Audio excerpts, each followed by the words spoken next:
I've worked the night shift at the Hollow Pines Hotel for 3 years now. It's not the fanciest place, but it pays the bills. And the eerie quiet of the lobby at 2 a.m. suits me just fine.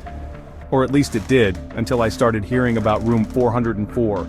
On my first day, my manager, Mr. Hensley, gave me a firm warning.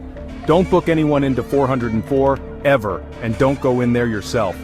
When I asked why, he just shook his head and muttered something about maintenance issues. Over time, I noticed that the digital booking system skipped 404 entirely. The numbers jumped from 403 to 405, as if the room didn't exist.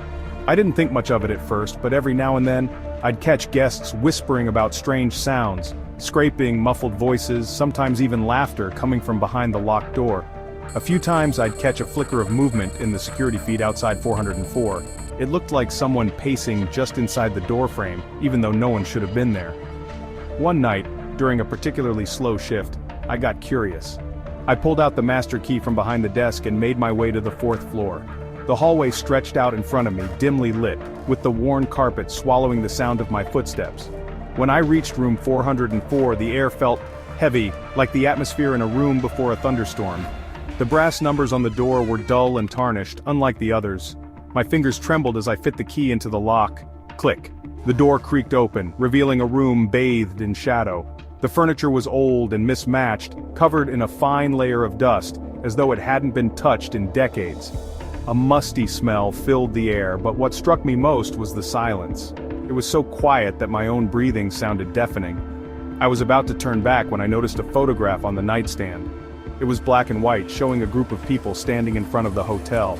I recognized the building immediately. It hadn't changed much, but the people, they didn't look right. Their faces were blurry, like the photo hadn't fully developed. All except one. In the center of the group stood a man in a suit, his eyes piercing straight through the photograph. Something about him made my stomach churn. I turned the photo over. Written on the back in spidery handwriting were the words, "You shouldn't have come." I froze. My instincts screamed at me to leave, but when I turned back to the door, it wasn't there.